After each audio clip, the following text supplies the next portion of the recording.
Gozategiren doinuekin Oriorako bidea hartuko dugu eta bidean gidari jada somatzen hasiak garen bixigu erreusaina.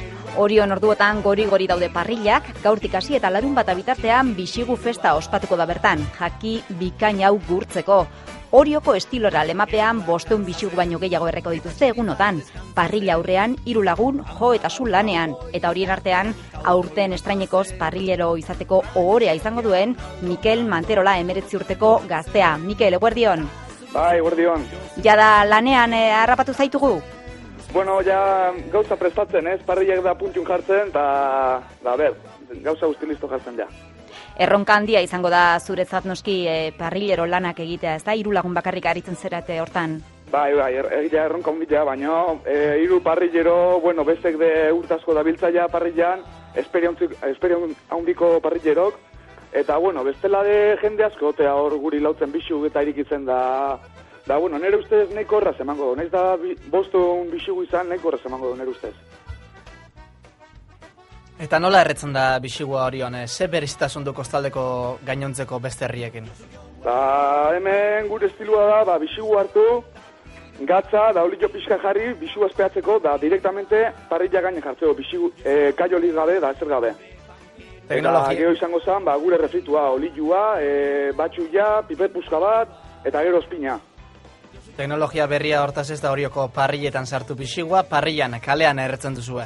Bai, hemen beti bezala, bizi guztia bezala, 50 urten olaxe erredu, olaxe segituko dugu. Mikel, zure familian aspalditik dator, tradizioa da parrillari eragitea, Jose Mari Erretegian aitona eta aitaren lekukoa jaso duzuzuk, txikitatik datorkizu afizioa? Bai, egitezan ni 3. generazioa naiz, da ni 13 urtekin ja, azte bukaretan aita ezin ditzen launtzen, fuenteka ematen, gero pixkanaka da txuletei buelta ematen, da, pixkanaka, gero pixukin atzen izan, buelta ematen, gero ja ateatzen, da refrituakin, da, oain arte. Eta afizioaz gain, ofizioa ere bada zuretzat? Bai, ni lana ite guztua, da, gustatzen zaik hendiek guztu ateratzen, da, zeona zuen bixigua, da, guztu ite lana. Esango dugu gaur gauetik hasita, guztira 3 afari eta 2 bazkari herrikoi antolatu dituzuela, bakoitza 45 eurotan. Eta okerrez banago 1000 txarteletik gora saldu dituzue. Bai, uste lehengo osteako ja danak bukatu zela entradak, eta atera orduko ja danak saltzeia jendia, da, jatetxea edeika da ika, aber guk demate du menu hori, da, bai. Begira, Udan Blain 2 sarrera ditugu, 2 txartel ditugu. Jada agortutak dauden horietatik 2 txartel ditugu igandeko bazkarirako.